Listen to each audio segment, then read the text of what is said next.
Good afternoon, ladies and gentlemen, boys and girls, and welcome to Cousin Gymnasium here on the campus of Tufts University for today's NESCAC class featuring the Continentals of Hamilton College and your Tufts Jumbos. Fans of the style, we ask that you please rise as we honor the spirit of America with the playing of our national anthem by the Tufts Pep Band.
And good afternoon, ladies and gentlemen, and welcome to Cousins Gymnasium, home of the Tufts University Jumbos.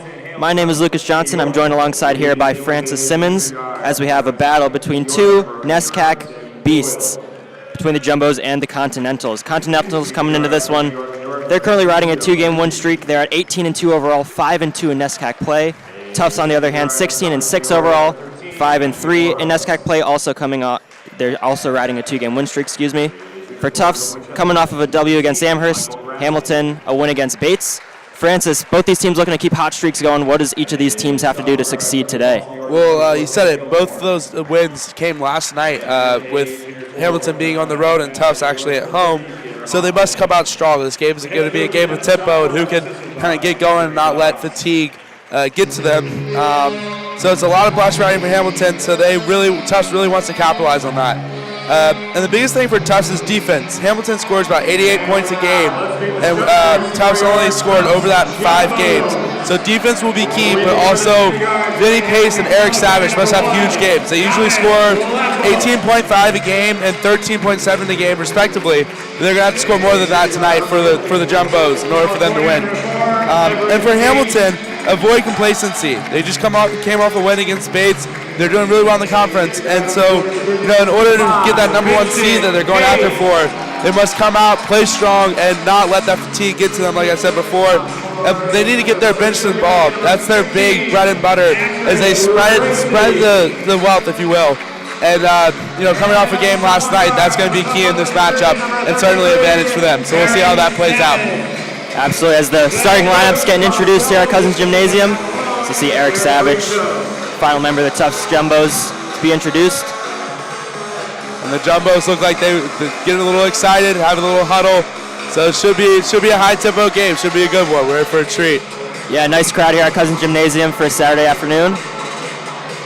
Lots of fans from both sides. Jumbos, of course, coached by Bob Sheldon. Adam Stockwell is the head coach for the Hamilton Continentals.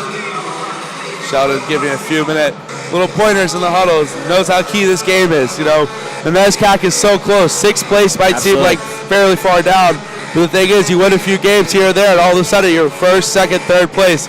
So NESCAC game, if you're in the hunt, it's always a big one. So we're in for a treat. Yeah, especially down the stretch here. Jumbos have just one more game after today's matchup. Absolutely. And the Jumbos actually are wearing the Jumbo blue uniforms, their away uniforms, since they're coming off a game last night at home, whereas Hamilton's actually going to be in the white. So a little bit of a switch up that we're used to. Something to note. We're all set for the tip here. Peter Hoffman and Patrick Racy going to go at it. Racy wins it, and we are underway here from Cousins Gymnasium. Jumbos versus Continentals. And Tufts really wants to get the offense started here. Run a nice play, set a screen up top, and just attack the basket and get a good shot. Perimeter ball movement by Tufts. Drive to the basket by Lapham. Dished out Dayton now, looking for help. Lapham 5 to shoot. He's going to have to heave it, puts up a deep 3. Off the window, won't go. And that's not what you want on your first possession if you're Tufts. Let's see if they can bounce back on the defensive end here. In the corner for 3. That was Michael Grassi off the mark, rebounded by Lapham. Here comes Dayton in transition. Good steal there by Joe Pookie. And he is immediately whistled for a double dribble. I guess a little what he bit of did there indecision from him. Well, he tipped the ball and caught it. And as soon as you put the ball back on the floor, that's considered a dribble when you tip the ball away. Once you catch it, you have to give it up. Good hustle there, but right call by the ref. So Tufts has possession here. Dayton looking for help.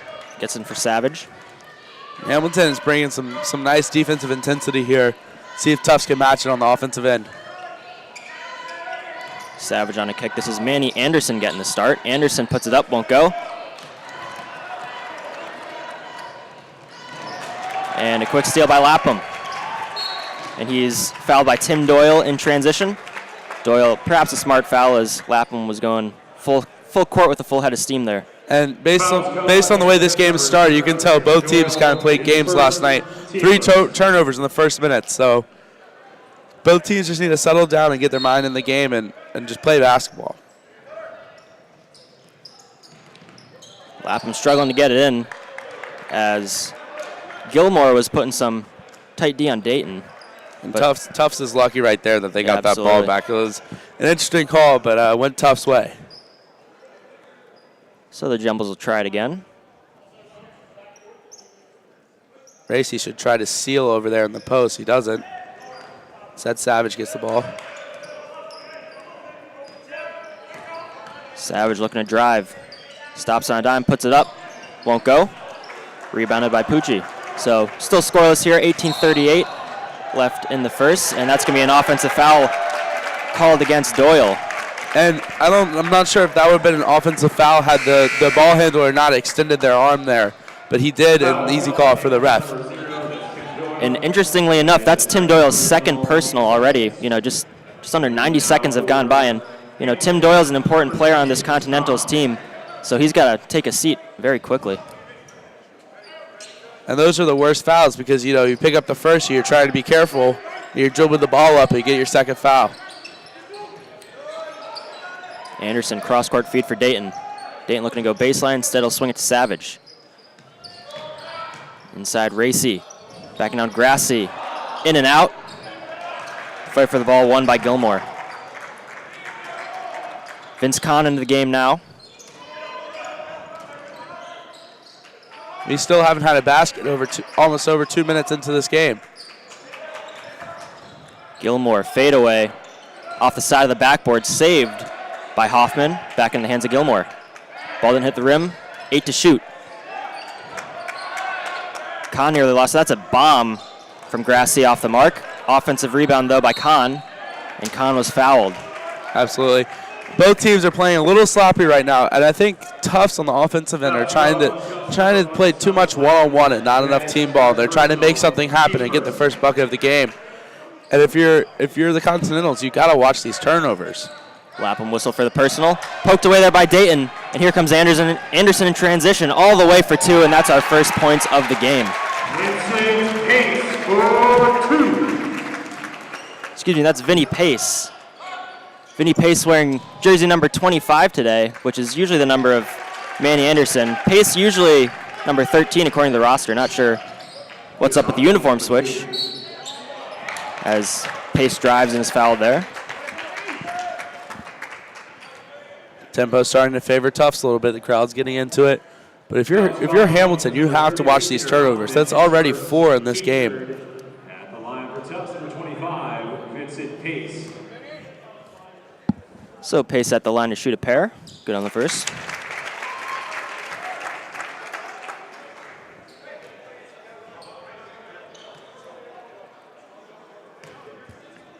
I was a bit confused. Vincent Pace is certainly an impact player on this team, and you didn't hear him introduced in the starting lineup because of the jersey number switch, I guess, but nonetheless, he's out there for the Jumbos.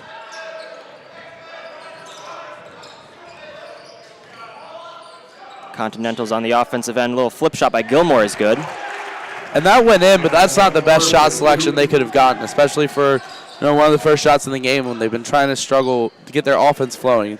Both teams seem to be a little selfish almost and not giving the ball up and getting into their office. Look for the coaches to comment on that in timeouts. Dayton swings it out for Pace. Pace back to Dayton for 3. Off the side of the rim, rebounded by Pace. He'll try. Off the mark. Fight for the rebound, rebounded by Grassi. Hoffman all the way with the left hand. And he got Eric Savage that little in and out dribble. Eric Savage almost set up with the deck on that one. Peter Hoffman with the hammer. Racy on the other end. He was fouled, and he'll head to the free throw line.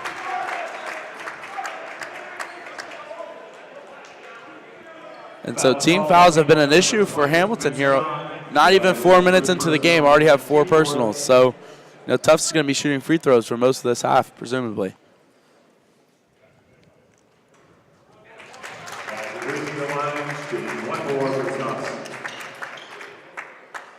Patrick Racy, the 6'7" sophomore from Ridgefield, Connecticut. Shooting one more at the line here.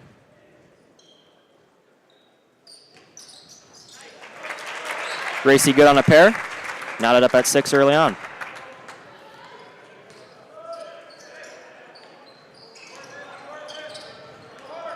Pucci try to slip it in there for Grassi. He's able to recover. Ball by Hamilton. Hoffman was hacked on the shot, and he's heading to the free throw line. Well, that was the right call there, but down on the block, someone got away with the travel. They left their feet, and the refs just happened to miss it. So lucky break for Hamilton, and they'll shoot 2 free throws. At the line for Hamilton, number 30, Peter Hoffman. Everett Dayton picks up the personal as Hoffman knocks down the first. A couple substitutions now. Andrew Grohl enters into the game for the Continentals. As well as Luke Rogers coming in for Tufts, and we don't usually see him this early. So, over the course of the year, Bob Sheldon's putting more faith in his young guys. Yeah, Miles Bowser also in the game.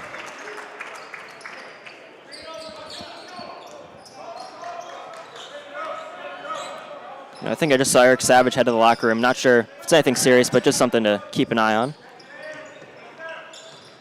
So Vincent Pace will try the deep 3 and knock it down. Vincent Pace for 3. Yeah, Tufts is really going to need Savage in this game as he walks back out of the locker room. I think he's okay. Near steal there by Vinny Pace.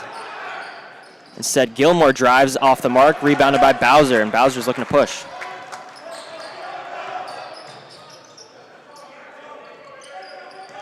Dayton looking to get by Gilmore. Instead, he'll give it up to Lapham. Pace. Extra feed Bowser for 3. Off the mark. But Tufts did a much better job with that possession in the past few possessions of moving the ball and getting good shots. Kahn all the way for 2 off the window. Nice play there by Vince Kahn.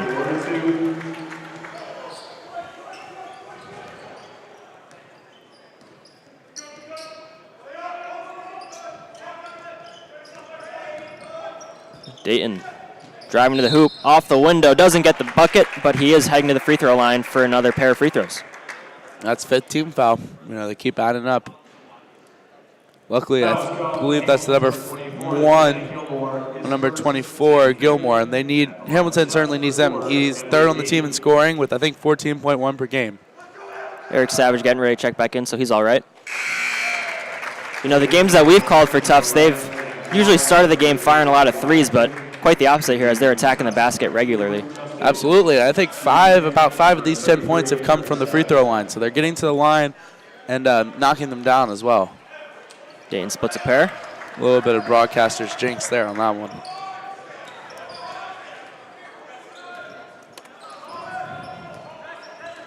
Gilmore working on Bowser. This is newly entered Andrew Grohl.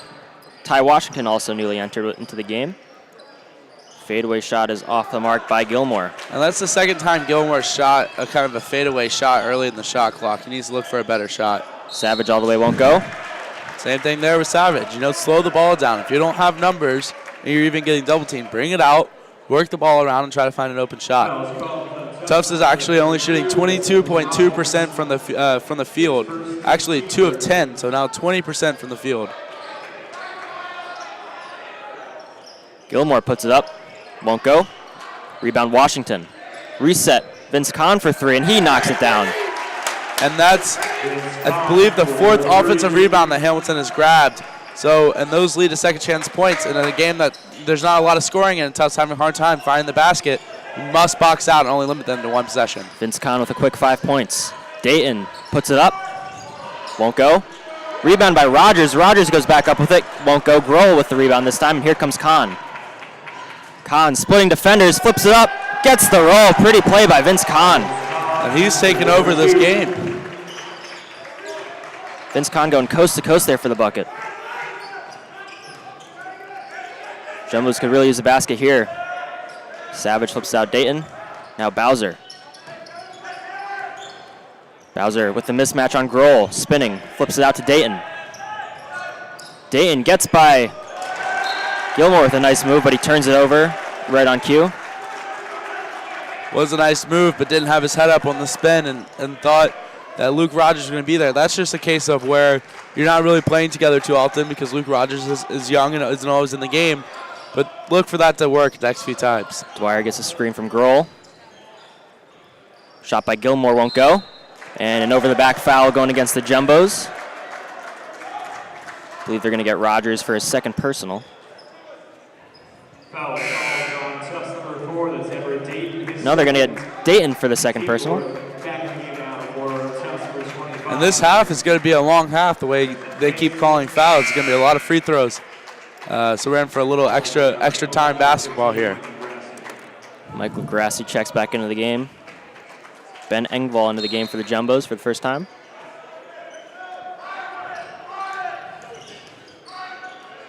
Grassi flips out Washington. Back to Grassi. Through the hands of Kahn. That's a turnover for the Continentals. Again, turnovers are haunting both teams. And actually, so Hamilton has 12 total rebounds to Tufts is 6. So they're doubling the rebound and the rebound margin. So Tufts needs to box out, find men, and grab the boards. Engvall feeds it for Savage. Savage working baseline up and under. Won't go. Unlucky bounce there. Nice move there by Savage to get an open shot. As that won't go by Jack Dwyer. And Kahn nearly stripped away from Bowser, but here comes Tufts. Engvall, corner 3, Savage. He knocks it down. And boy, did Tufts need that right there.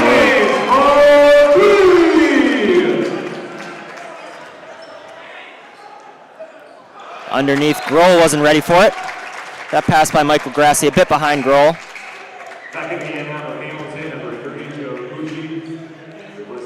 Eric Savage with 7 points now for the Jumbos.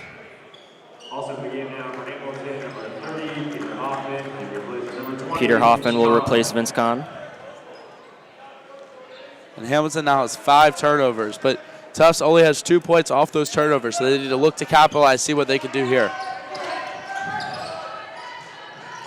Pace, he'll take off the mark. And that shot, I keep saying it, I hate to beat a dead horse, but they're shooting way too early in the shot clock. Move the ball around and get a better shot. Grassi tried to feed Grohl underneath. Last touched by the Continentals. That's another turnover.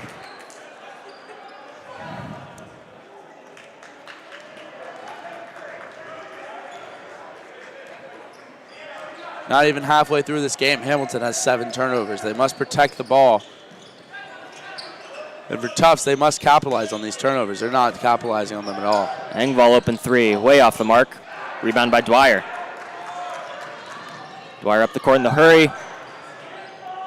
Nearly turned it over. Hamilton still has it. Dwyer goes behind the back. Premier ball movement. And they'll set up Grassi. Over Bowser. Won't go. Rebound by Engvall. Well, that was a good box out there. Savage, that's a long 2. Won't go. That goes back to your point. That was a quick shot. You know, I think he was thinking about the 3, but instead it wound up being a long 2-point attempt. And he was the only blue jersey down there. There are four Hamilton players in the paint, and he pulls up. That's when you're a veteran, you've been here, pull the ball out and get a good shot. Feed it down low for Grohl. Grohl flips it up, won't go, but he's heading the free throw line. And that's what happens when you move the ball around the perimeter, get it into the post, good things happen. So he'll go to the line for 2, and both teams have 5 fouls each. Fouls called. Tufts' number 0 has been Engvall in his first, team 5th. At the line for Hamilton, number 44, Andrew Grohl.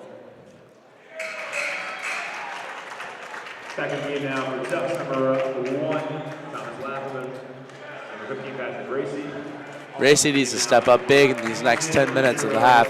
See if he can open up a little offensively, give Tufts the offensive push they need to get over this Hamilton defense. Grohl knocks down a pair.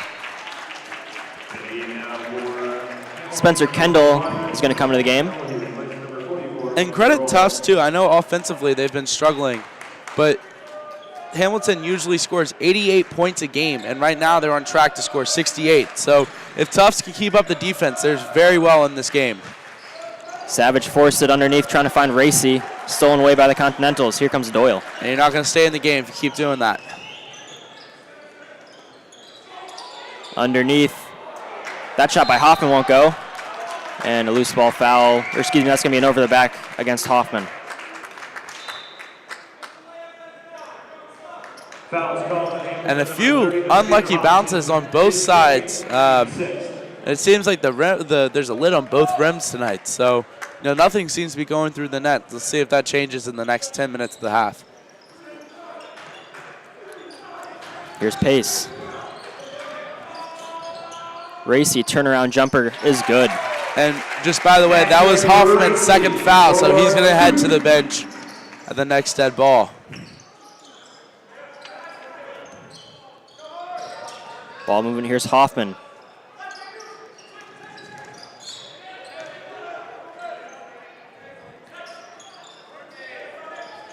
Pucci with it, looking to drive on Savage.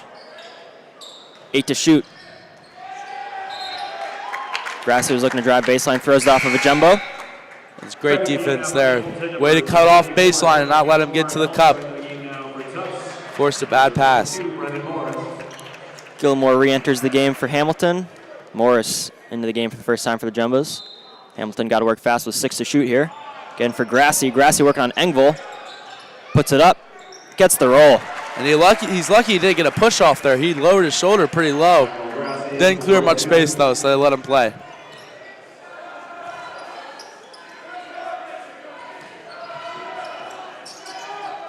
Lapham had Racy underneath instead. Spins out of it. And first look should be down low and not to dribble. I think Tufts needs to get that in their mind in this game. Pace looking to go cross court. Lapham, he'll take the 3. Won't go. Rebounded by Gilmore. And that shot was really affected by the Hamilton defense. He shot it off balance. As Doyle goes all the way for 2. Boy, Doyle just had a wide open lane there. No Jumbos trying to stop him there. That's the second time we've seen that this game. It's a blown assignment. First time they didn't knock down the layup. This time they did. Tufts fortunate that one finds the hands of Morris. Engvall tried to force it to Lapham. He does.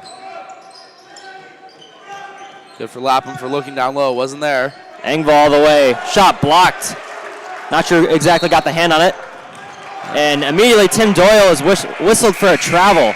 And another Hamilton turnover. This one coming with no one even around him. It's the second silly foul we've seen from Hamilton in their own half of the court.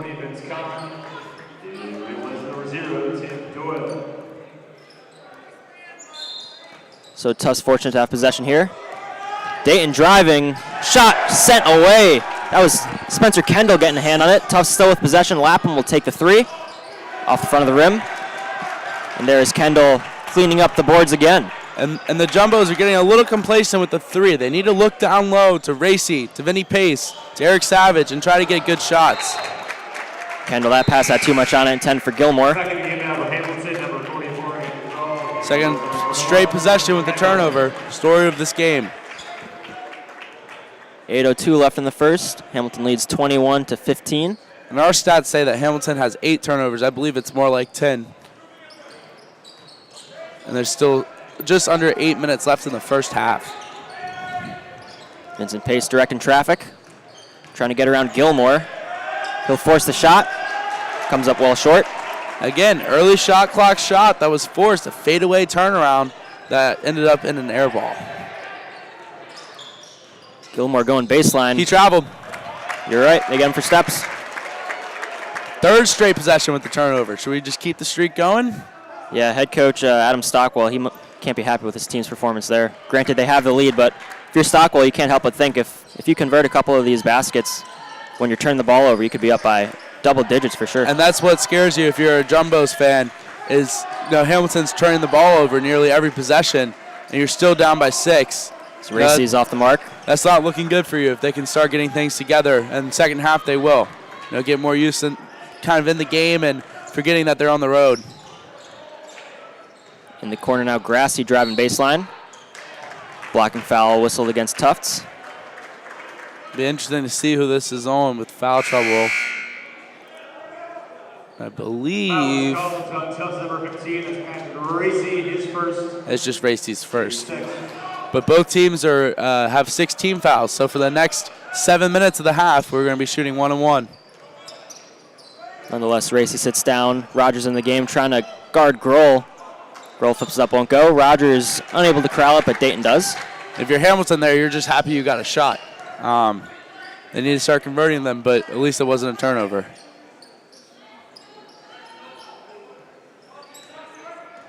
Dayton gets the Rogers screen. Underneath Pace. Pace flips it up, won't go, but he's fouled. And I know he got fouled there, but still, the Tufts offense seems a little stagnant. They're not cutting hard. They're kind of just going through the motions as if it was a warm-ups at practice, or kind of just a walkthrough. They need to cut hard.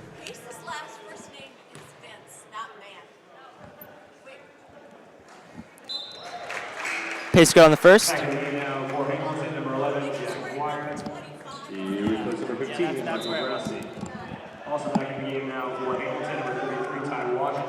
Ty Washington re-enters the game for the Continentals. Kenna Gilmore will take a seat as Pace knocks down a pair. And we get now the Tufts, number 33, Eric Savage, replaces number 25, Vincent Pace. And Eric Savage only has 3 points. He needs to step up here and try to close this gap a little bit.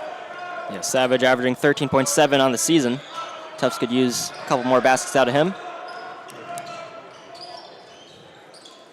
Here's Washington.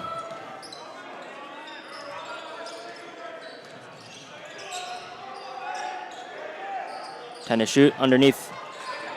Grohl nearly lost it, and he does. Another turnover. That's what, 4 in the past 5 possessions for Hamilton? I believe so.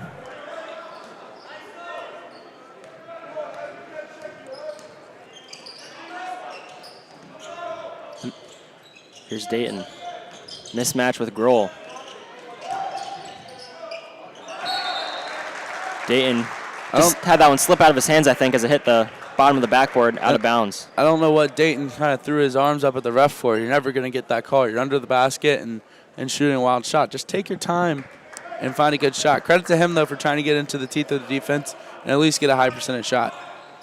Yeah, not sure if he was frustrated at the ref or frustrated at himself for jumping up in the air and not really having anywhere to go with the ball. Grohl feeds Washington. Back out for Dwyer. Dwyer, his shot's off the mark, rebounded by Rogers. And if you're Coach Stockwell here with the way the turnover situation is going, you have to almost be happy. You're up by 4 and you're turning the ball over on 4 straight possessions. And so you know that you can really blow this game wide open if you settle down, take care of the ball, and knock your shots down. They've been getting good shots, whereas Tufts needs to really work on the flow of their offense, getting points in the paint and wide open threes if they're going to shoot the 3, and try to get the ball moving, share the wealth, and get good shots. And if you're Tufts, you must capitalize on the Hamilton turnovers. They have not done so this game, and if they were, they'd be up. Yeah, looking at the lineup that was just out there on the floor for Tufts, In total, they only combined for 4 points. That was a 3 off of, from the hands of Eric Savage and a free throw from Everett Dayton. And Dayton's actually playing with 2 fouls, so Bob Sheldon's letting them play a little bit with 5:25 left here in the first half. Luke Rogers is seeing pretty decent minutes this first half. Yeah, as is Brennan Morris. Dayton trying to spin by Washington. And he wasn't on the same page there as with Lapham. Turnover Jumbos. And Jumbos here just seem a little out of sync. I don't know if it's just different groups are out there and they're mixing and matching because of foul trouble or what, but they just need to settle down and play their game. Here's Dwyer trying to work on Lapham. Got away with a little push off there. Now Pucci. He'll flip it up. Won't go. Rebound fought for and won by Rogers. Savage. All the way off the window. Shot won't go. It's okay. If you're Savage, you can't let that get in your head. That was a good shot, and that's what Tufts is looking for. It's early in the shot clock, but a high percentage shot. That's what Tufts needs. Kahn looking for a foul, and he gets it as he hit the deck. And that is Dayton's third. We were just talking about that, and that was an interesting call to say the least.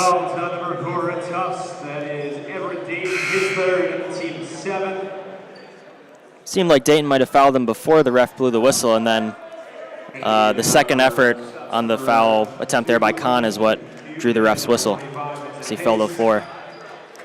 Seemed like a little bit of an acting job there, but got away with it. Nonetheless, he's at the line. And Dayton's not happy over there on the bench. Kahn knocks down the first. Now Hempton's 5 of 5 from the free throw line, so shooting at least free throw as well. And Tufts as well, 7 of 8, 87.5%. Kahn converts at the line. Just under 4:30 left to play here in the first half.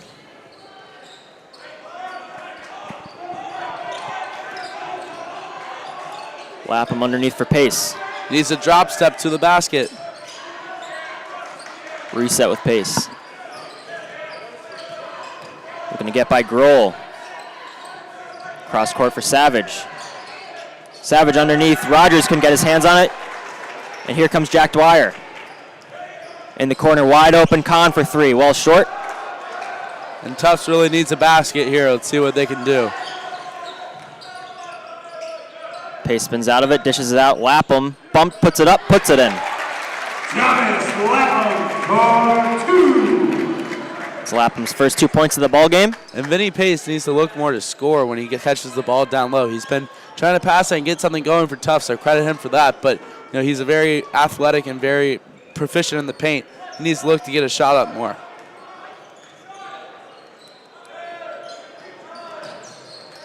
Dwyer looking to drive, dishes it out. Grohl, that's a long 2, off the mark. Good defense there by Rogers to get out in his face. Savage needs this, and he got it. And that's Savage's game right there. The little pull-up and just knocking it down. Great play by Savage. Hopefully we can see more of the same for the Jumbos. Quick 4-point burst here by Tufts to cut the deficit to 2.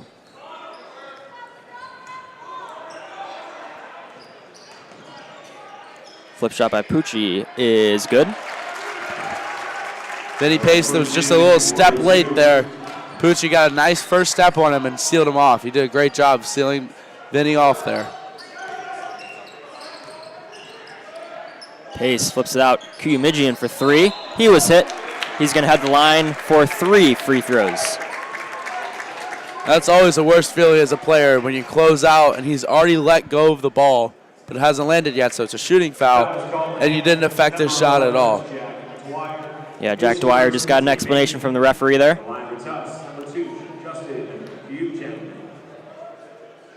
Kuyujian get on the first. Now Tufts is 8 for 9 from the free throw line. A little better than they usually shoot. I think they average about 71% from the free throw line a game. Second one rolls out. Racy back into the game, replacing Rogers. And Spencer Kendall back into the game for the Continentals. Also checking in, Kenna Gilmore.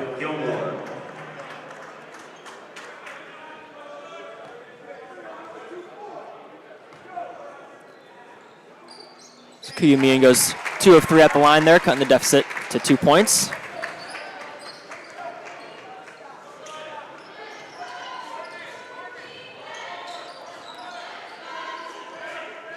Dwyer working around the Kendall screen. Off the leg of Savage. Savage comes away with it. Kuyumian on the other way. Travel. Yep, they got him for too many steps. And that's when you have to make up your mind. Either go to the cup or look for Eric Savage cutting. But when you try to do too much there, you're going to end up, getting a travel call or a charge. That's why just go straight up to the basket. He had a lane, and be confident in your shot. Seemed like the right call there by the ref. As Dwyer on the other end feeds it down low for Kendall. His flip shot is good over Racy. And he seems like he has a size advantage over Racy. Let's see if he exploits it a little more in the second half. Pace just dribble it into the leg of Kendall, and Bob Sheldon will take a timeout to maintain possession. Under 2 minutes left in the first half here. And this is always a situation where, you don't have the possession arrow facing you, but do you burn a timeout for a close game like this where later in the game it comes back to haunt you? You see it all the time where now, because in the first half someone called a timeout instead of getting a tie-up, where you have one timeout left for 2 minutes in a close game. So, I think if you're Bob Sheldon, you want to use your timeouts wisely from here on out with 4 left. It's worth noting, I hadn't really picked up on this until just now, but for the Jumbos, KJ Garrett not suited up today. He's at the edge of the bench by himself, not in uniform. He's certainly an impact player off the bench in most games, so that's quite the loss for the Jumbos. Not sure whether it's injury related or not. I assume so, but we do not know for sure. Garrett, of course, was dealing with a hand injury earlier in the season. Here's Pace, puts it up. Won't get the roll. And foul staying right here. Fortunate for Tufts. Number 21, that's Spencer Kendall, his first. Spencer Kendall whistled for the personal. And the game now for Tufts, number 11, Michael Bowser. And at the line for Tufts, number 25, Vincent Pace.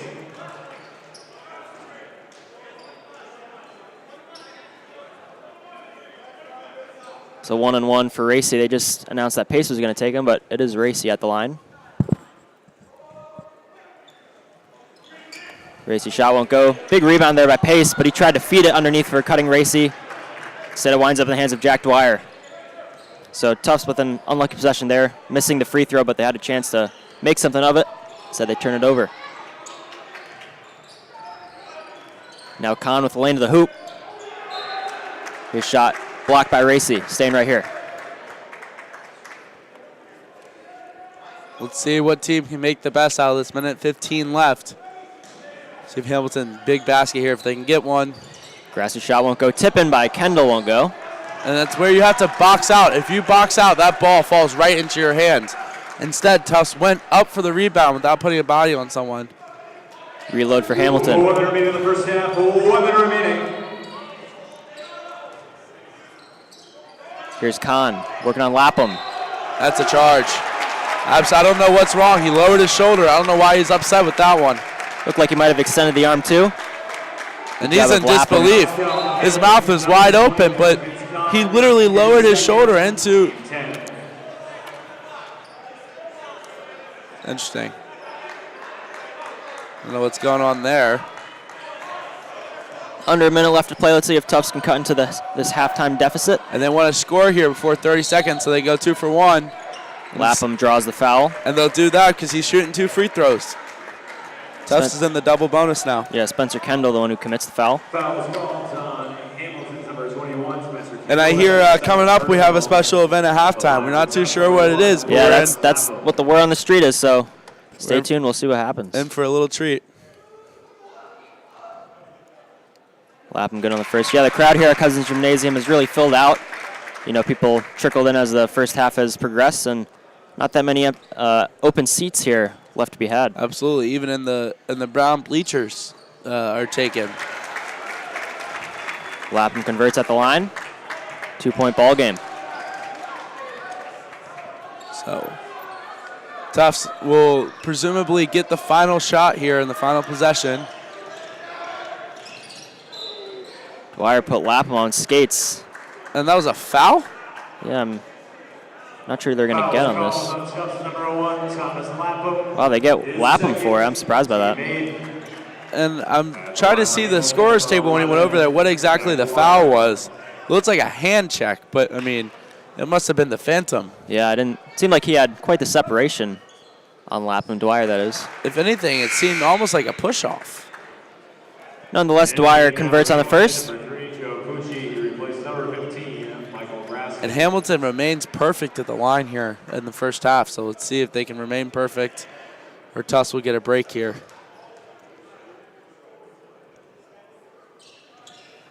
Two of two at the line for Dwyer. And Tufts will hold presumably for the last shot here. Yeah, 4/10 second differential shot clock to game clock, so Tufts can effectively hold for the final possession. They will do just that, it appears. Vinny Pace content to let this clock drain down a little bit. This would be a big shot for Tufts so they can go into halftime. You're only down one possession and with a little bit of momentum with the packed crowd here. Pace looking to make his move. Savage, extra feed, Lapham. Thought about the three, now will take it, fading away. Nope, no shot, they get him for steps. And I don't think he stepped there. You know, there have been a few great travel calls in this game. It looked like he was going to leave his pivot foot, but never did. I think it was an early call by the ref, and so we'll see if they make it up here on this possession. Yeah, certainly an awkward shot. He made it, but by Lapham, yeah. Tufts will come out in the press here just to try to keep Hamilton from progressing across half court. So Hamilton will take a timeout here, 30-second timeout. They've got 2.8 seconds left to work. And that's the right place in the timeout. I know in D1, I'm not too sure about D3 if they have to take it or lose it timeout. But nonetheless, 2.8 seconds, you have all 6 of your timeouts. Draw up a play and try to stretch this game even further going into half. And kind of silence this Tufts crowd a little bit. Yeah, as you mentioned, both these teams used to scoring more points. Obviously, these teams are very good, both offensively and defensively, so I guess we shouldn't be too surprised, but you know, this is a game where points are a premium, so if Hamilton can steal 2 or 3 here, that's big. And I wouldn't be surprised, and I didn't think at the beginning of the broadcast I'd be saying this. Let's see if number 20, Vince Kahn, gets the ball in his hands here and tries to shoot a 3. It looks like one of the Hamilton bigs is going to set a pick down here on Kahn. Kahn's going to streak and try to make an open 3. We'll see how that works. And there he goes. Yeah, Washington slipped. Feed it down low. And he's on the line. Yep. The question was, should it be down here because he caught it? Did he catch it inbounds and step out? And no, they're going to say it's in the Tufts half of the court because he never had possession inbounds. Referees are going to talk it over. They're going to talk it over. I don't think he ever had full possession inbounds, which would mean Tufts gets the ball in their half of the court, and they would need to draw up a play. Clock goes back to 2.8 seconds because the ball was never inbounded, and Tufts has 2.8 seconds to try to score a basket here. Yeah, and so while the refs talk it over, Tufts basically get a free timeout here as Bob Sheldon calls his team over. Really smart.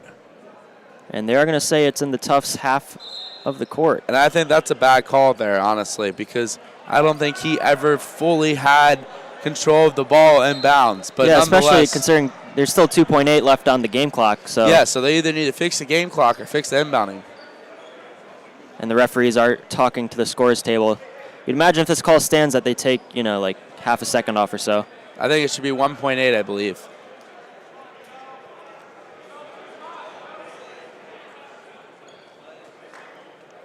Once again, we believe we'll have a little halftime performance put on here by Tufts Athletics. So if you wish, you can stay tuned during halftime. I'm sure it'll be entertaining. They usually are. As the referees try and figure out what the game clock should be. And I'm pretty sure, if I'm a good lip reader, Bob Sheldon just looked at the ref over there and said, "You owe me 2 calls." So interesting. Probably the travel and this inbound right here. And they do take a second off. Tufts has 1.8 seconds to work. And I think that's accurate if you're going with that call. They need to make sure someone touches this ball here. Intercepted by Washington. That shot won't count as it nearly goes into the brown bleachers. So at the end of the first half. Continentals lead the Jumbos 29-25. Stay tuned for the halftime performance. We will be right back.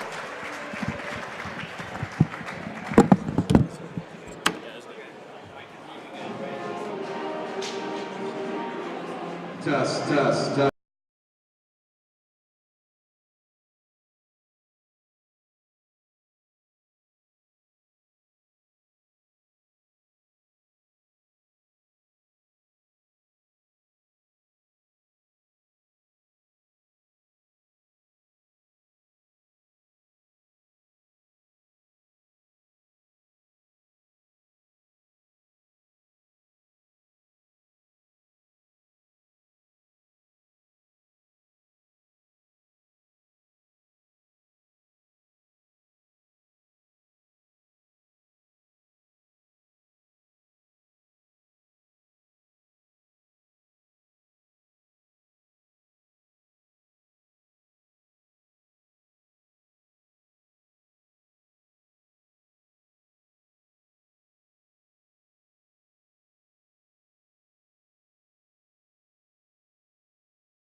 And we're back, ladies and gentlemen, as both teams just about ready to start the second half of play.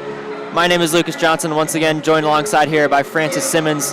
At the break, the Continentals lead the Jumbos 29-25. Francis, you got to feel that Tufts is somewhat fortunate to even be in this game at this point. Yes and no. So they're offensively, they've really struggled. I believe from the field, they're shooting 6 of 28, which is good for 21.4%, which if you're a Tufts fan, it's good news. However, the defense has been perfect. That was one of my keys to the game at the top of the broadcast, is that Hamilton comes in scoring 88 points a game. They're on track to score 58, and that is huge.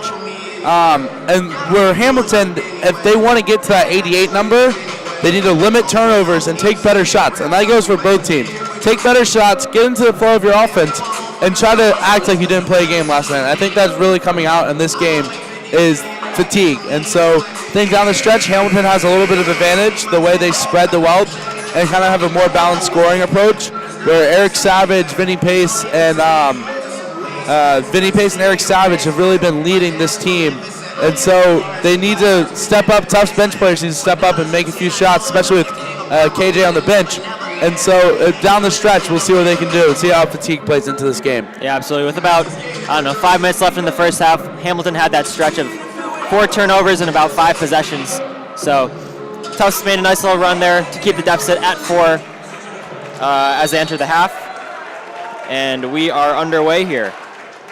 Back at Cousins Gymnasium, the packed gym for this Saturday matchup between two NESCAC powers.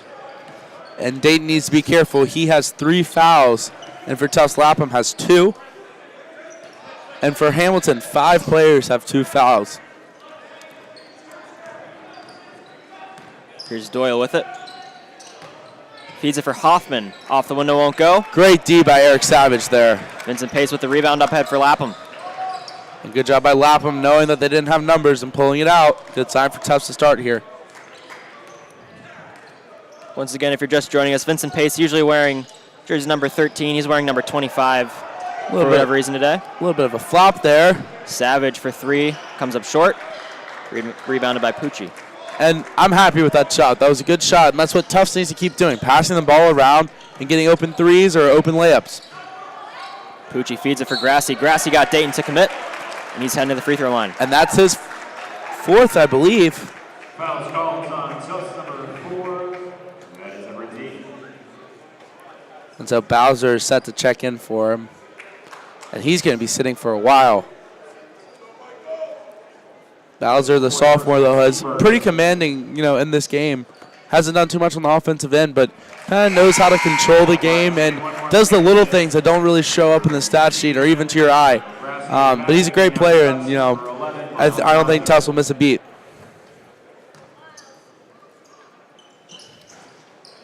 Grassi gets the roll in the second. Hamilton's still perfect from the free throw line. Yeah, free throws are such an important part of the D3 basketball game that, if you convert a lot of your free throws, you should be in good shape, and we're seeing that here with Hamilton. Bowser hands it off for Pace. That's a 3. That comes up short. Bowser in the right place at the right time. His follow-up shot won't go, but he's heading to the free throw line. And I think that's the epitome of Bowser that I was trying to get at earlier. He always seems to know where the ball is going to land and just be in position and make plays like that. So that's a huge play for the Jumbos to see if they can keep this at a 4-point game here. Team first. Miles Bowser line for Tufts. Bowser yet to score here this afternoon. Gets on the score sheet.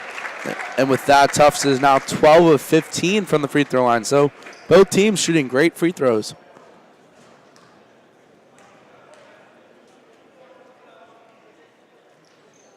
Bowser knocks down a pair.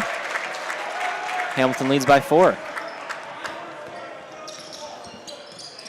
Tufts needs a big stop here.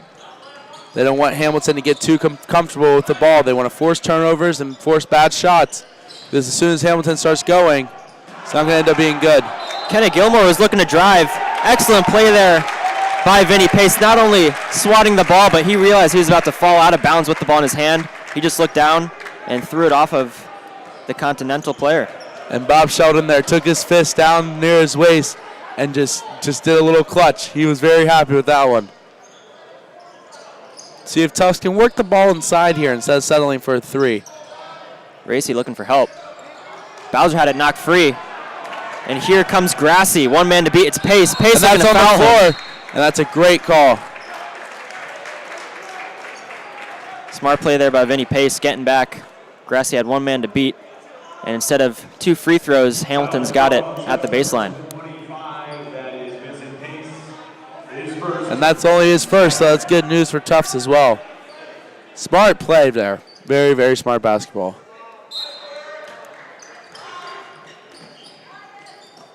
Doyle with a poor pass intercepted. Here comes Pace. 3-on-1 developing. He leaves it off. Savage finishes, and he's going to go to the line for a chance at a 3-point play. And Vinny Pace got me on that fake, too. Not only the defender, but he got me. Stared down. I think it was Bowser who was running the left-hand lane and just threw a beautiful pass there to Eric Savage. Eric Savage went up strong, shooting one to complete the 3-point play. Savage showing some emotion after that. Bucket. Does just that. Cuts the lead to 1.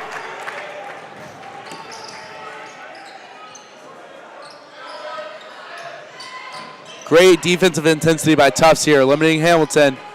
Hoffman drives, easy lane to the bucket. And that's where you must have help defense on the other side. If you're going to play that intense, you have to have someone that knows that you have their back. So it didn't happen there. Lapham in the corner for Pace.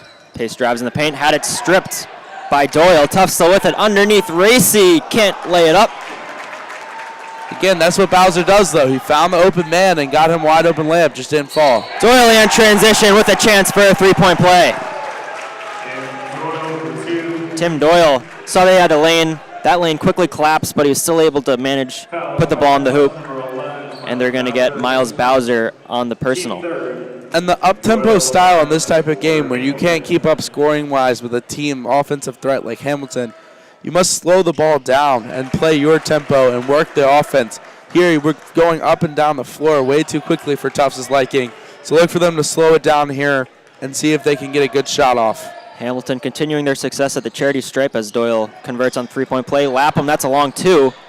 Shot won't go. Fight for the rebound. Bowser trying to tip it to Lapham, and he does so. Great job by Bowser there. Great hustle. Savage thought about the 3. Instead he'll pull it out for Miles Bowser. Another foul. And both teams now have 3 team fouls. So the refs have been calling this game really tightly. So with just under 3 minutes into the second half, both teams have 3. And that is the 3rd on Gilmore. So it'll be interesting to see if he stays in the game or if he comes out. It looks like he's not going to the bench. So he'll play with 3 fouls. Ooh. Racy might have got away with a little push off there. that Was a big shove. No call from the ref. Bowser drives in, and they're going to get blocking foul. It's going to go against Peter Hoffman. He's clearly not happy with the call. And that was obviously a blocking foul. And that's actually his 3rd as well. So 2 Hamilton players with 3 fouls.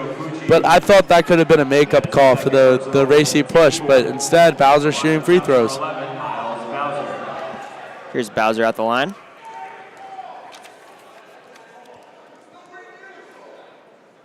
As he hits his first, just a foul reset. So Dayton for Tufts has 4, Lapham for Tufts has 2. I believe Hoffman and Gilmore have 3 each for Hamilton. Kendall and then Kahn and Doyle have 2. Bowser doesn't get the roll in the second. Doyle up the court in a hurry. Grassy spins, flips it up, gets the roll.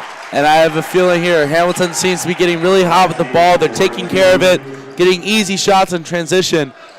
They might blow it out here. Tufts needs to score here. Pace, his pass was tipped out by Kenny Gilmore. And Ben Engvall will check in for the Jumbos. Vincent Pace will take a seat. Tufts really needs a basket here and a big stop on defense. Instead, they turn it over. It's Michael Grassy who comes away with it. And I would say if Hamilton scores here, this needs to be a Bob Sheldon timeout. Let's see, this is Grassy. His triple's off the mark. It's rebounded by Lapham. Engvall. Bowser. Doesn't take the 3. Gets by Grassy underneath. Racy flips it up and in. Bowser's having himself a half. What a great pump fake. Get into the teeth of the defense. Make the great pass, great layup. Poked out, deflected off of a Jumbo hand, staying right here. That's what you like to see if you're a Jumbo fan. The easy basket and then the great transition defense. And 2 players checking in for Hamilton who had nice first halves. That's Vince Kahn and Andrew Grohl. And Collins, like I said, is playing with 2 fouls, so needs to be a little careful. Kahn has 9 points on the game. As Hoffman drives in, layup too strong. Bowser comes away with the ball. Again, in the right place at the right time. Bowser, cross-court feed for Lapham. His triple is good. Patrick Lapham knocking down the 3. We've got a 2-point game. And I think that's the epitome of Tufts basketball right there. They seem to have their backs against the wall. And when they do, they just are able to make a huge play. It's Doyle with the insta-reply.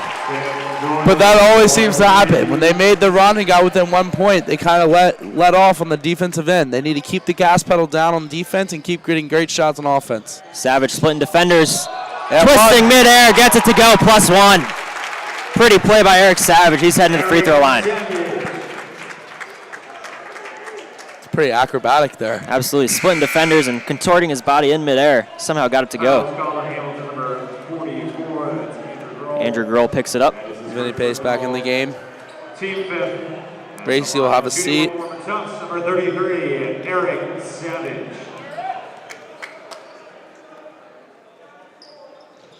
Too strong on the free throw. Bowser fighting for it and winning it for the Jumbos. I think he must have heard me when I said I really like him.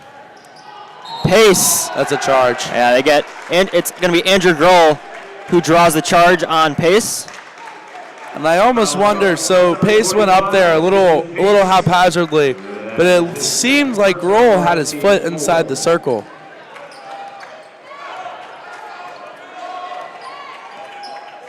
Tufts needs to stop here. Yeah, just about 5 minutes gone by. Tufts has trimmed the halftime deficit by 1, 41-38. Ooh. Peter Hoffman drives to the hoop, flips it up. He was fouled. Hoffman's got 8 points on this ballgame. And Bowser's bringing the team in, trying to settle them down a little bit.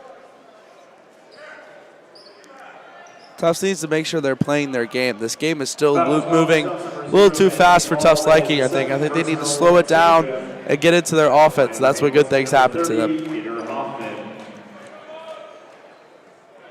And Hamilton off the mark. That's a rare miss for them. Believe it or not, I think it's the first miss on the night. Yeah, Peter Hoffman with that, not really an honor, but with that distinction as he knocks down the second.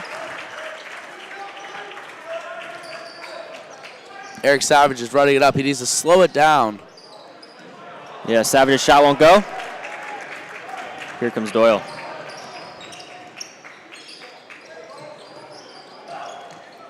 Pucci, top of the key 3. Rolls out. Rebound by Savage. Good rebound there by Savage. Savage might have been bumped there. Instead, gets the pass off to Engvall. Big shot. Savage connects from downtown. Eric Savage starting to heat up here. It seems like whenever Tufts needs a play, Eric Savage has made that play. Once again, Jumbo's down by 1. See if they can get a stop here. I told you at the top of the broadcast he would have to have a huge game if they want to compete with Hamilton offense, and he sure is in the second half. This is Grohl working on the first-year Rogers. Flips it up, gets the roll to go. And that's just great offense. That's something that Rogers could have done differently. Beautiful hook shot there. See if they keep riding the hot hand. That is Savage.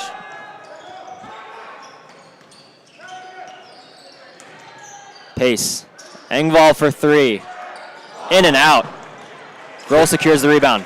Great shot selection again. I think Tufts, and that's why they're back in this game, have really been moving the ball well and getting better shots than they did in the first half.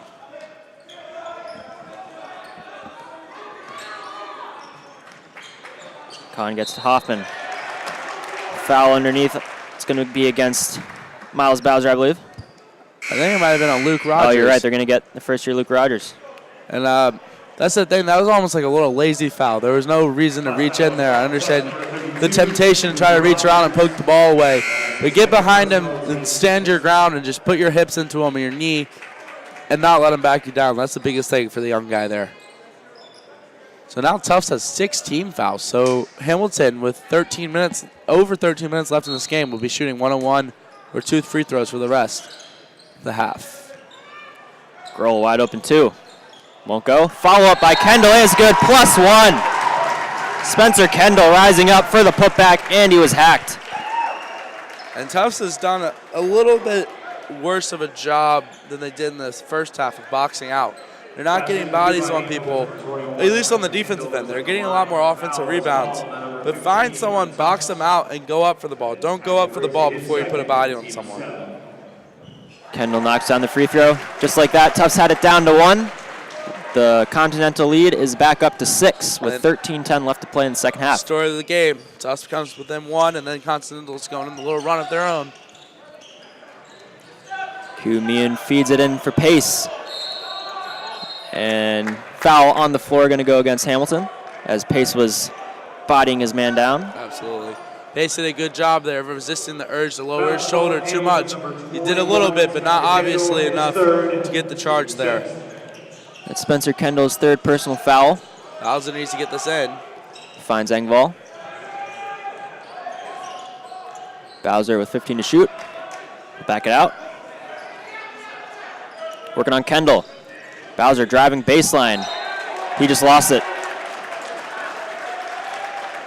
And Bowser seemed like someone poked that out of his hand, but no call from the ref, so we're going to stay Hamilton ball. Tufts needs a stop here. Kendall feeds it down low for Grohl. Grohl flips it up, too short. Battle for the offensive rebound, and he flips it back up and in. What is that, 2 straight possessions where they've gotten 5 points off of offensive rebounds. They need Tufts to box out. They're playing great defense. And that's going to be an offensive foul going against the Jumbos. So momentum shifting towards Hamilton. And I believe that's going to prompt Bob Sheldon to take a timeout. And I think Sheldon's not very happy with the Racy reaction there. It wasn't necessarily the foul, but Racy had a little bit of just frustrated with himself. I believe it looks like he is not going to sit down. He will sit down and part of the timeout. But if you're Bob Sheldon, you got to be frustrated, not necessarily at your own players, but Andrew Grohl is just giving the Jumbos all kinds of fits. It doesn't really matter who he puts in there trying to guard him. It seems like Grohl's either, finding a path of the lane for an easy basket. Granted, he does only have 6 points on the night, but he's also doing the little things, getting to the hoop, just causing chaos down low. And I understand that he hasn't played yet this game. But I wouldn't be surprised if eventually Bob Sheldon opts for Max Oppenheim. He's a big boy and can kind of go up against him. He's athletic, and he could give him fits. And so it'll be interesting to see if he takes that shooter shirt off and gets a few minutes here.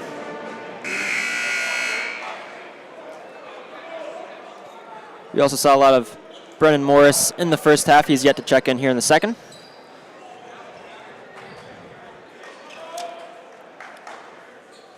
As Hamilton will have this side out.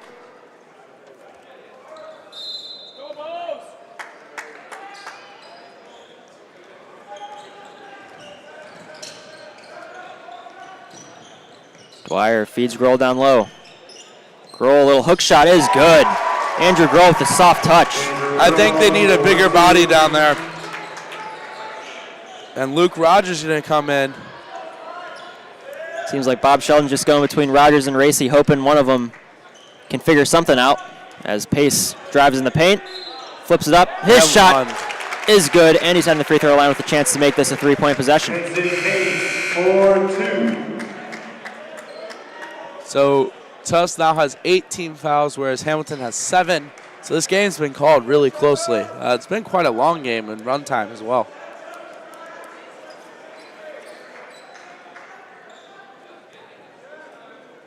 Last foul was called on number 33 of Hamilton. That's Ty Washington. Is first. So Hamilton leads by 7 here after Pace trims the deficit.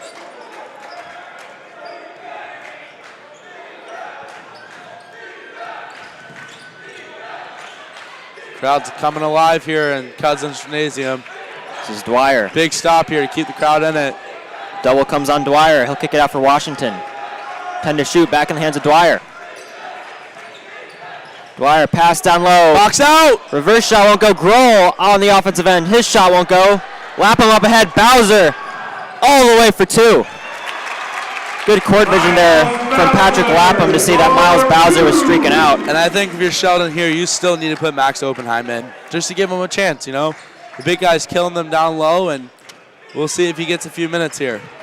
Kahn drives, flips it up. Shot won't go. Rebounded by Eric Savage. Jumbos with the chance to further trim down this deficit, down by 5. Savage for Rogers. Back it out. In the corner, Pace for 3. Off the mark. Big miss there by Vinny Pace. That would have cut the deficit to 2. Get out there.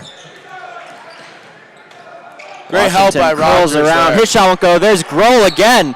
Puts it up. That it won't should go. Be on the floor. And let's see what the refs are going to say. No matter what, it'll be a 1-on-1 for Hamilton.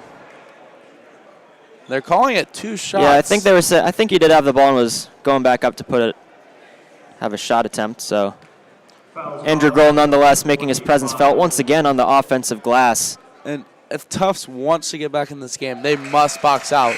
I mean, what has it been? 5 possessions where we could count that Tufts hasn't boxed out, and instead Hamilton has scored. Those 5 possessions are the difference in this game. It's not that hard to find someone, put a body on them, and just box out your man. Hamilton just made a hockey-like substitution with just about everybody coming out and being replaced. And now Grohl will take a seat as well. So, new line shift here for the Continentals. See if he goes to Oppenheim.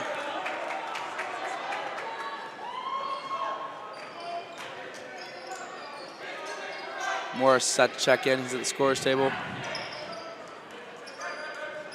Lapham curling around the Rogers screen. Now in the corner. Tufts needs to make something happen here. Bowser, 8 to shoot. Well, he got away. Didn't get away with it. They're going to get him for a double dribble. And as I said that, it looked like a double dribble, but it was tipped. That's an interesting call. I think that I just kind of saw it as a double dribble. I don't think he actually doubled.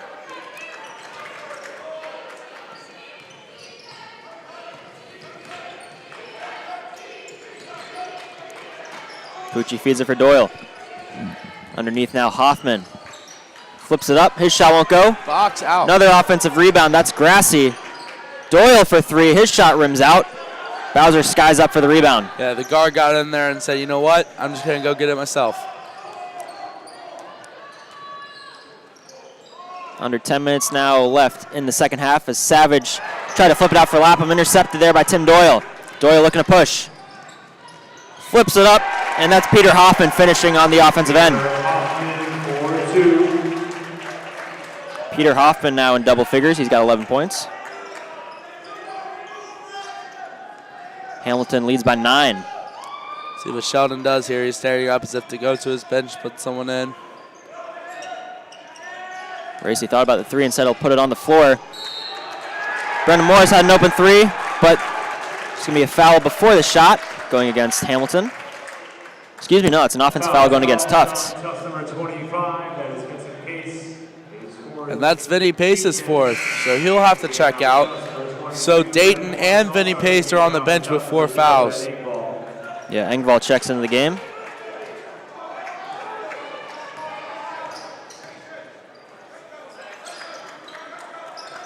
I think in the case with both of those players, they're veterans and they have great basketball IQ. Well, it's a walk. Gonna get Kenna Gilmore for steps. Kenna Gilmore arguing that Savage kind of hooked him around the shoulder before he traveled. See, and just what I was saying, Dayton and Vinny Pace are smart players. They can play with 4 fouls, and right on cue, Dayton checks into the game. Miles Bowser will take a seat, but I have a feeling Bowser won't be on the bench very long. He's having a great game.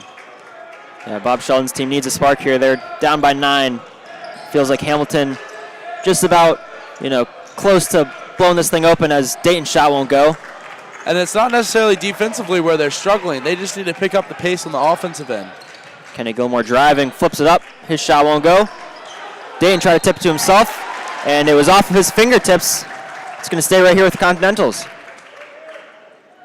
And that's where Dayton put his hands up as if he didn't touch it, and I understand that you want to let the ref know that you didn't touch it, but I think he had a chance just to reach out and grab it and grab that rebound there. Always a sticky situation for a player, I understand. Hamilton with a fresh shot clock here. Big possession here for Tufts defense. They need to stop desperately. Grassi flips it. Pucci in the corner. He's driving. Cross-court kick. Good D. Little flip shot by Hoffman won't go. But they have to grab the rebound. If you can get a stop, this Hamilton offense is not going to miss 2 shots in a row. Yeah, and hard foul there by Lapham on Doyle has kind of hooked him around the neck. Fortunate for Doyle, he's kind of fallen down, so. And Doyle now will shoot right. 2 free throws. So Tim Doyle with an opportunity to give the Continentals a double-digit lead. And the Continentals will be shooting 2 free throws for the rest of the game. Nothing but net on the first.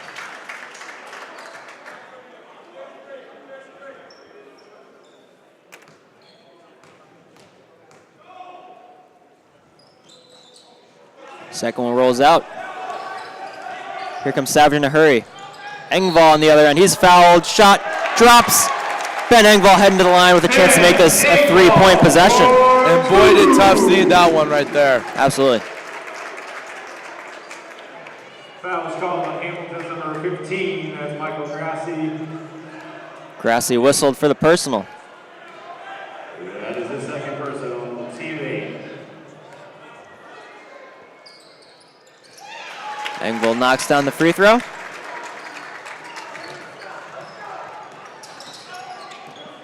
Doyle with a nice move on Lapham, gets to the hoop for 2. And if you're Tufts, that can't happen. You just have an exciting 3-point play that sparks the crowd, and then you don't find your assignment in transition.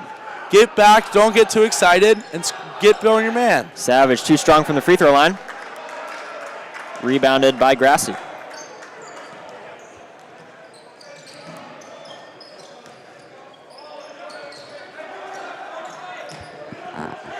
Grassi directing traffic.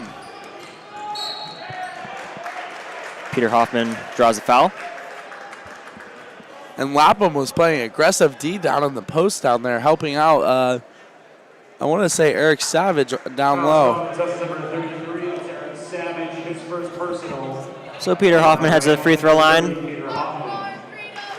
And he makes this double-digit game once again. Back in the year now, for Tufts, number 25, Vincent Pace.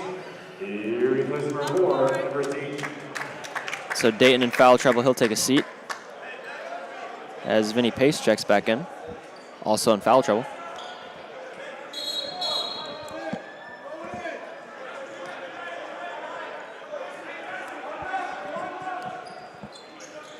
In and out in the second.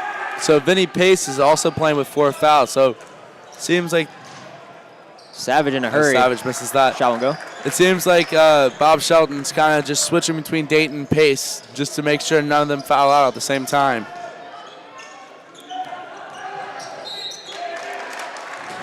And Gilmore was fouled. That's going to be a reach-in going against Tufts. Foul is called on Tufts. Bowser set to check back into the game. Second personal. These little tic-tac-toe fouls have been called a lot this game. I will say the refs have been consistent. If you're going to call a game a certain way, at least call it consistently and credit the refs for that. And a little bit of confusion there from Hamilton, as I think, yeah, on the scoreboard didn't have the double bonus listed, so a couple players crashing the boards there, but the referee told them that this is a 2-shot foul. Confused me for a second there, too. I was like, why is it Tufts boxing out? Yeah. You know, it's kind of the epitome. They haven't been boxing out all game. Morris back into the game. As Bob Shelton's trying to do anything to spark his team here. See if Bowser can get something going for them, too. Pace step back 3 won't go. And I don't feel like that's the shot you necessarily want in that situation. Still pretty early in the shot clock. Doyle finds Gilmore. He's heading the free throw line. And that's 3 fouls on Doyle. I apologize. Yeah, so Tufts, not only can they not stop Hamilton, they can't stop him without fouling them. So continue to give Hamilton a chance at the charity stripe. And this lead can swell up to 13.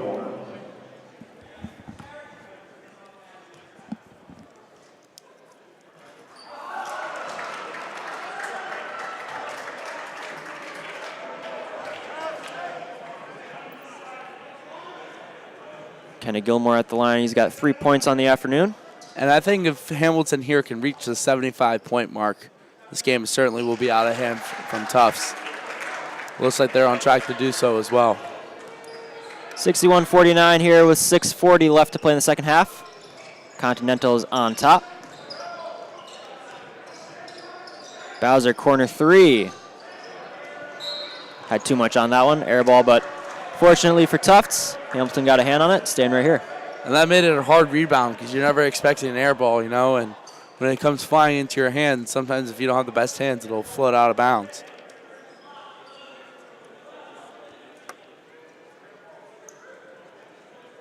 So Vinny Pace playing with 4 fouls now, and Dayton back on the bench. And there was some confusion about the shot clock. It read 30, but referees went to the scoring table. They took off 7 seconds. Tufts has 20 seconds to work here. Bowser got away with the walk there. Engvall with a nice move to the hoop. He was hacked. He'll head to the free throw line. And he's been making some nice moves to the paint. He hasn't hit a lot of his shots, but he's been dishing well and kind of spreading the floor a little bit. He only has 3 points. Let's see if he can add to it here. And that foul on Hoffman will be his 4th, so he'll check out.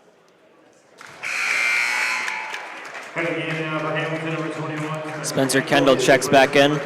He's replacing Peter Hoffman. And that's the beauty of Hamilton's bench is as soon as one player has 4 fouls or is in foul trouble, immediately someone gets up to replace them.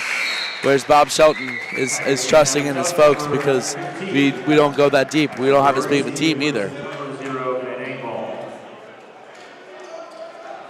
So you see Patrick Racy check in, and promptly Andrew Grohl comes to the scorer's table to check in. Andrew Grohl with an extended rest there on the bench. Of course, he's wreaked havoc for these jumbo big men throughout this game. We'll see if he can continue to dominate. Try to squeeze in for Pucci, and Vinny Pace comes away with the ball. Tufts can cut it to single figures here. Lapham, extra feed, Bowser. That ball was tipped. Gonna stay with Tufts.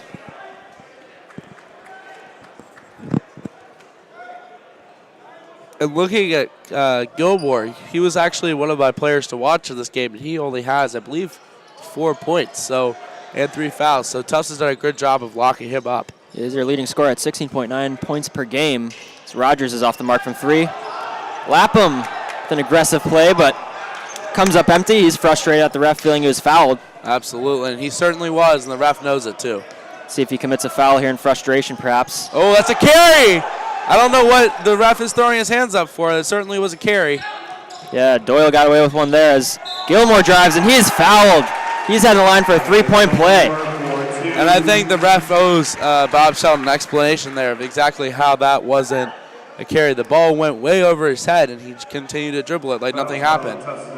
Yeah, not only did Lapham feel that he was fouled, but it seemed like Hamilton got away with the carry, as you mentioned, and then on the offensive end, they convert on the free throw, or excuse me, on the bucket, and Gilmore knocks down the free throw, so that makes it a 13-point game here with 5:35 left. And that ref, he appears to be a little rattled because then he went to the free throw line and said, we have 2 shots when we're only shooting 1. So he kind of like grimaced.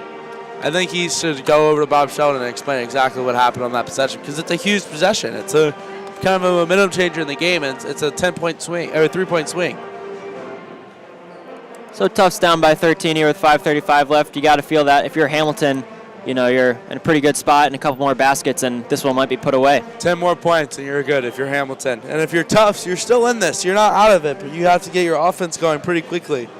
And Tufts doesn't score in bunches, but when they get going, they get stopped in the defensive end, they have runs. And we've seen that this game where they've been down 7, 8, 9, 10 points and able to crawl their way back into this. So let's see how they respond out of this timeout and see what they can do. Good news for them is both teams are shooting free throws. So it'll be 5 minutes and 35 seconds is going to be an eternity in this game. For Tufts, it's Morris, Bowser, Racy, Lapham, and Pace on the floor. We'll see who Hamilton comes out with the foul trouble here.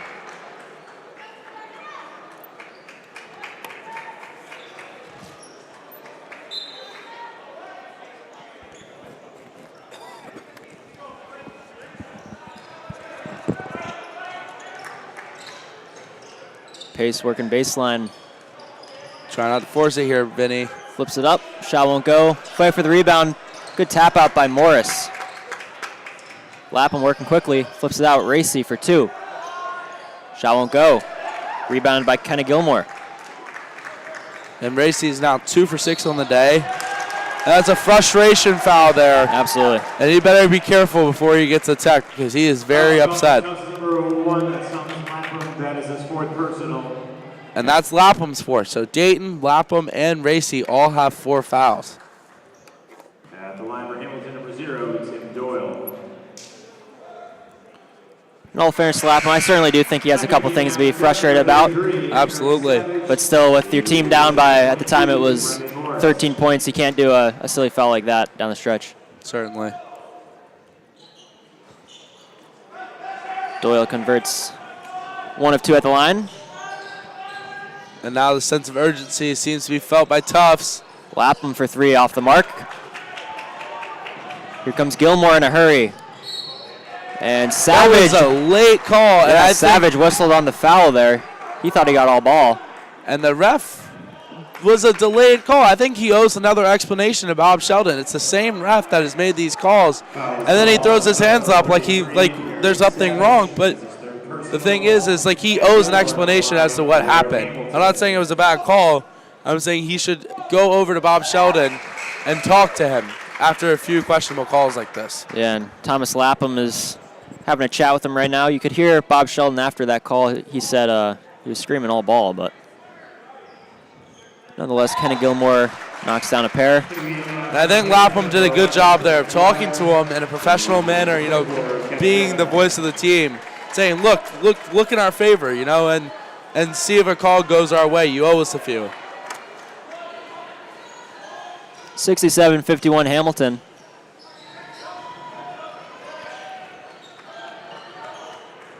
Savage. Big shot. His 3 well off the mark. Rebounded by Andrew Grohl. They really needed that one. It wasn't the best shot they could have taken. And if you're Hamilton, I think you got to start letting the shot clock wind down, using up as much time as possible. Absolutely. And it looks like it's exactly what they're doing, passing around the perimeter. 10 to shoot now. And they better make a move to the basket here. Kick ball. That should restart the shot clock. Instead, the ref does call a kick ball, so it'll set the clock to 30 seconds. 20 seconds. 20 seconds, pardon me. I don't know if that was exactly what Doyle was going for, or if he was trying to squeeze that pass through, but Hamilton with a lucky break there as they can use more shot clock here. And Savage also talking to that same ref that they've been having an issue with is that shot, air balls. Yeah, instead of using more shot clock, Tim Doyle took a quick 3 and came up well off the mark. Now Tufts finds Pace. His shot off the mark. Kuyumian couldn't handle it. And Tufts just can't buy one right now. Absolutely, and I think part of that's based on their shot selection, I understand they're feeling a sense of urgency here, but you still have to take good shots. So be quick, but not in a hurry is the biggest saying. Hamilton once again using entire shot clock now with 6 to shoot. Doyle. And once again, no call as Lapham hit the deck. And I think that's the right call. I think Lapham kind of flopped a little bit, and there wasn't too much force there. Kuyumian pull up, pop, won't go. Racy with the offensive rebound. Savage driving to the hoop, flips it up, won't go, but he's heading the free throw line. And that's exactly what Tufts needs to be doing, and should have been doing for the past about 3 or 4 minutes, is they're in the double bonus. So attack the basket, get to the free throw line, the clock stops, and make your free throws. Savage shoots his first. Gets the roll. Well, we can see Andrew Grohl, he's got 10 points on the night, 9 rebounds, so he's still in there. If he can get one more rebound, he's going to have a double-double. And those 10 points, I understand he's not the leading scorer. Tim Doyle actually is leading the team in scoring.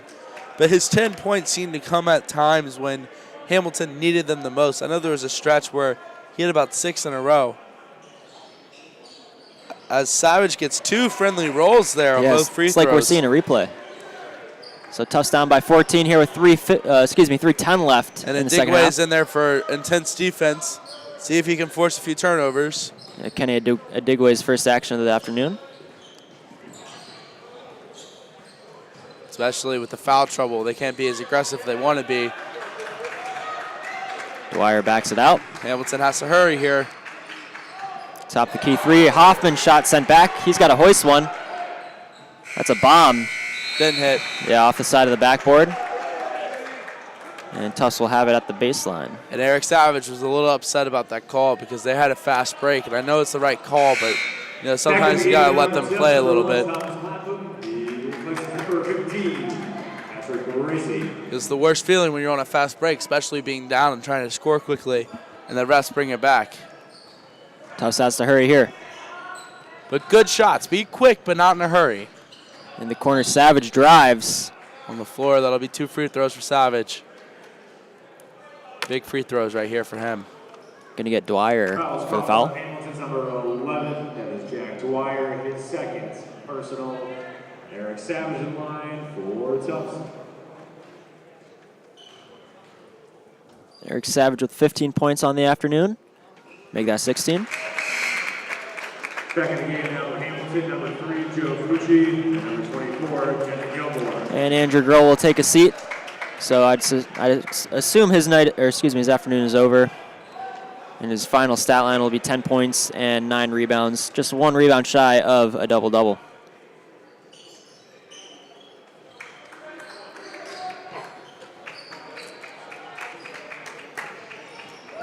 Little spin move there by Dwyer to get by Lapham.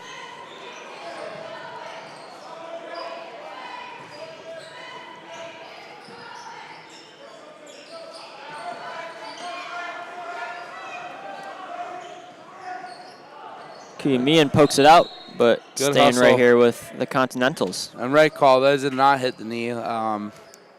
6 seconds left on the shot clock. Hamilton will run an inbounds play to see if they get a quick shot here. Get in for Pucci. And a little bit too aggressive there by Kuyamian as Michael Grassi was fouled. And if Hamilton makes their free throws down the stretch, this game should be iced. Yeah, I think at this point you could say the game's probably out of reach for Tufts. That's just one of those plays where Hamilton and Grassi had the ball with 3 seconds left on the shot clock, and Kuyamian with a kind of a bailout foul. Granted, it probably won't have that much significance in this game, but that's something that he's got to learn from. I told you at halftime, I feel like Hamilton's going to come out on a little run, and if they can score 75 points, they're going to win this game. That's about what they're on track to do here. So,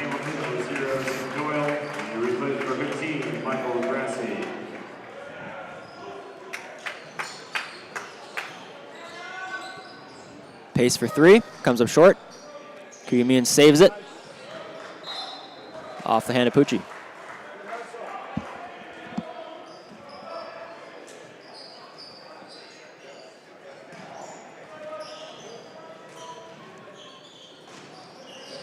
Savage's pass intercepted by Doyle. Up ahead now, Doyle all the way for 2. Tim Doyle adding to his scoring total. He's now got 15 points. stripped again. Yeah, there's Tim Doyle once again. And look for Tim Doyle to slow this one down, and he does just that. Good for him. Oh. Well, that's going to be on Doyle, I'm assuming. Sure is, and that will be his third. Foul was called on Hamilton number 0. That is Tim Doyle, his third person. So I believe it will be Lapham at the line. Who can pad his stats?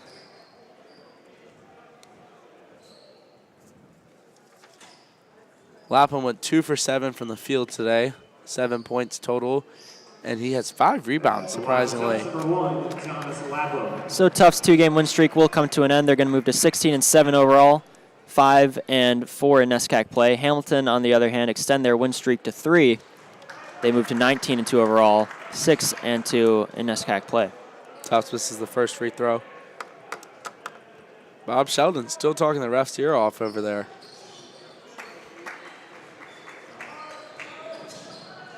Full court press by Tufts here. And an errant pass by Doyle. Here's a Digway. Looks like someone's just trying to find an open shot at 3. Kuyumian can't hit, and Doyle with the board. You can hear the Hamilton faithful who have made it out to Cousin Gymnasium applauding their team on a solid effort. Minute and 10 left here. They'll drill out the shot clock, but they'll still have to get a shot up. Digway with that. 1 remaining in the second half. 1 remaining. Pucci with a bit of a no look. Gilmore almost got that shot to go. So he'll shoot 2. He hasn't been that big of a presence in this game. He has 9 points, but they've been a quiet 9 with 2 for 9 shooting. But he has made 5 of 7 free throws. So free throws have been huge. Grohl has made 4 for 4 from the free throw line. As you hear the applause from the Hamilton fans as a couple players who were on the bench all game check in. I think this is time for your Bob Sheldon. Put in the kids who haven't played. I think actually that's only Max Oppenheim. But let the big man get in there and get a few minutes. Yeah, for Hamilton, first year Mike McEnany. I hope I'm saying that right. He checks in. As does number 12, Sayo Denloy.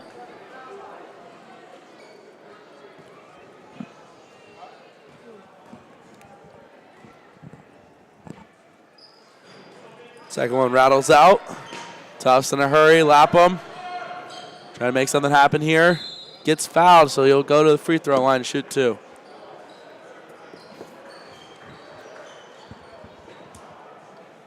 Foul's called. Number 33, that's Ty Washington, his second personal.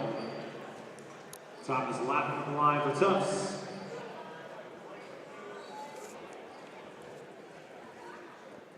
Lapham drains the first one. Back at the end of Hamilton, number 20, Vince Conn. Vince Conn will check back in. He had a very nice game. His presence was more felt in the first half, but nonetheless, Conn has 9 points at the moment. So Hamilton will milk the clock again here. Tufts shouldn't opt to foul. Should opt to trap and try to get a steal, but do not foul. As Conn is just kind of running around here. Hamilton trying to avoid the double teams. Now Washington being harassed by Kuyumian. 10 seconds left on the shot clock. Washington drives for an easy 2.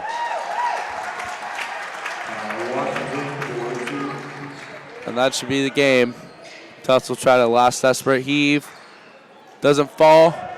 And that'll be the final. Rebounded by Spencer Kendall. Now Hamilton does need to get it across half court here. And now they can just stop and start shaking hands. So the Continentals with an impressive showing here at Cousins Gymnasium. Both these teams coming off of back-to-back, so I'm sure both of these teams were pretty winded, but a strong showing by the Continentals. Final score 74-57. You could really point to a couple of these Continentals players, but I think for me the player of the game has to be Andrew Grohl. He just gave Bob Sheldon's team so many problems down low. Even on the offensive end, he was cleaning up the board very well. Absolutely. So up ahead for Tufts, they'll conclude the season and conference play, or in regular season play, on Sunday the 11th with Trinity at home in Cousins Gymnasium at 2 p.m. Be sure to tune in then, and we appreciate you listening with us. I'm Francis Simmons alongside Lucas Johnson. We'd like to thank you for tuning in, and join us next time. Thank you.